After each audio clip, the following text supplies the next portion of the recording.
আসসালামু আলাইকুম, welcome back to my channel. আজ আপনাদের সাথে শেয়ার করব চিকেন বান। চিকেন বান কীভাবে বানানো যায় পারফেক্টভাবে সেটাই দেখাতে চেষ্টা করব। চলুন তাহলে দেখে নেওয়া যাক কীভাবে চিকেন বান তৈরি করা যায়। আমি একটা বোল নিয়েছি, বাটিতে নিয়েছি 2 কাপ পরিমাণ ময়দা,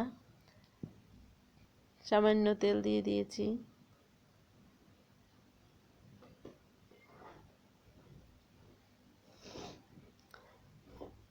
ভালো করে মিশিয়ে নিচ্ছি।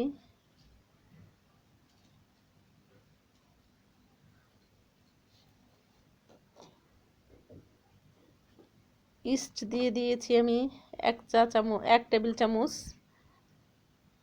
একটা ডিম ফেটে নিয়েছি, কিছুটা ডিম দিয়ে দিচ্ছি। একটা ডিম ফেটে নিয়েছিলাম, সামান্য একটু রেখেছি, বাকিটা দিয়ে দিয়েছি। ভালো করে মিশিয়ে নিতে হবে। ভালো করে মিশিয়ে নিচ্ছি। আমি দুধ নিয়েছি, দুধ দিয়ে মাখিয়ে নিব। দুধটা কুসুম গরম করে নিয়েছি। আমি দুধ দিয়েই মাখাবো, পানি ব্যবহার করব না। পানি আমি দুধটা দিয়েই মাখিয়ে নিব। আপনারা ইচ্ছে হলে পানি দিয়েও মাখাতে পারেন, তবে একটু কুসুম গরম হলে ভালো হয়। আমি কুসুম গরম করে নিয়েছি। আপনারা গুঁড়ো দুধ দিয়েও বানাতে পারেন। দুধ লিকুইড দুধ না থাকলে গুঁড়া দুধ গরম পানি দিয়ে গুলাইয়া দেওয়া যায়। আমি গুঁড়া দুধ গুলিয়ে দিয়েছি। একটু নরম নরম করে মাখাতে হবে।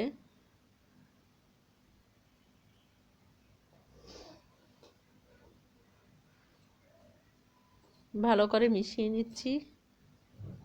আমি এখন র্যাপিং পেপার দিয়ে আমি এটা ঢেকে দিয়েছি।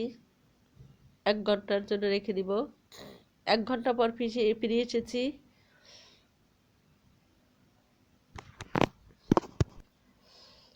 1 ঘন্টা পর ফিরে এসে এটার ভিতরে একটা বাতাস ঢুকে, সে বাতাসটা আমি বের করে দিচ্ছি চেপে চেপে। ভালো করে মেখে নিব, আর একটু মেখে নিতে হবে।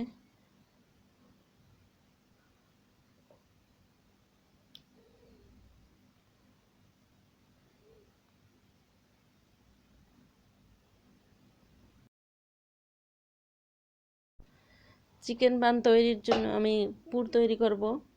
আমি একটা মুরগির বুকের মাংস নিয়েছি, ব্লান্ড করে নিয়েছি। 1 কাপ পরিমাণ মাংস নিয়েছি আমি। প্যান দিয়ে দিয়েছি চুলায়।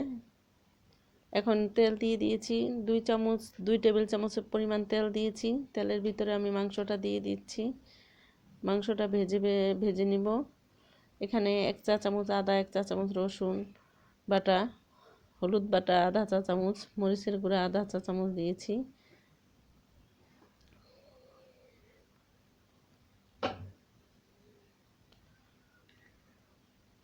লবণ পরিমাণ মতো।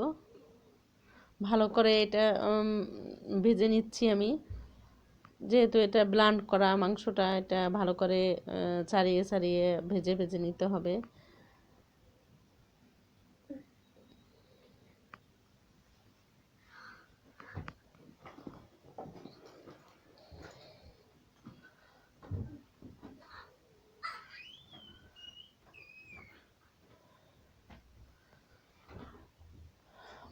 ভালো করে ভেজে নিচ্ছি। এটা সিদ্ধ হওয়া পর্যন্ত 10 মিনিট পর্যন্ত এটা ভেজে নিতে হবে।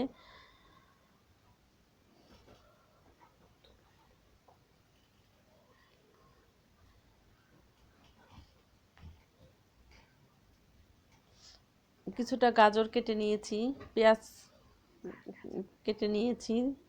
আমি আধা কাপ পেঁয়াজ দিয়েছি, গাজর দিয়েছি আধা কাপ পরিমাণ, কাঁচামরিচ দিয়েছি 2টা কাঁচামরিচ দিয়েছি, ঝালটা যার যার স্বাদ মতো।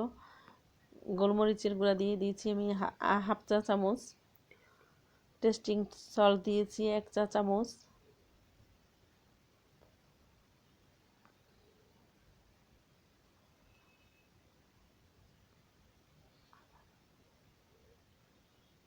ভালো করে মিশিয়ে নিচ্ছি। মাংসটা ভালো করে এটা মিশিয়ে নিতে হবে। পেঁয়াজটা পরে দিয়েছি, একটু কাঁচা কাঁচা ভাব থাকলে ভালো হয়, এটা ভেজে দেওয়া লাগে না। সয়া সস দিয়েছি আমি 1 চা চামচ।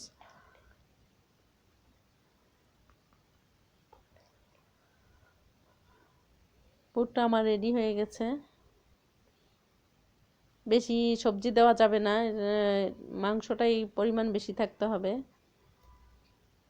আমি বানিয়ে নিচ্ছি, এইভাবে ভিতরে দিয়ে চেপে চেপে আটকিয়ে দিতে হবে।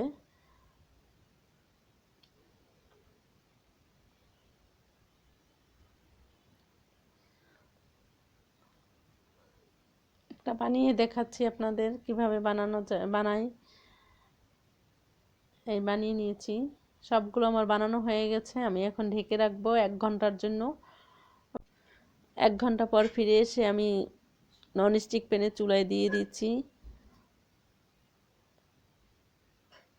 ঢেকে দিচ্ছি, ছিদ্রটা বন্ধ করে দিব। 1 ঘন্টা পর ফিরে এসেছি, ফিরে এসে উল্টিয়ে দিচ্ছি। একদম লো হিটে দিতে হবে, কারণ যেহেতু এটা চুলায় হবে। উল্টিয়ে দেওয়ার পর আবার আমি 15 মিনিট পর আবার ফিরে আসব।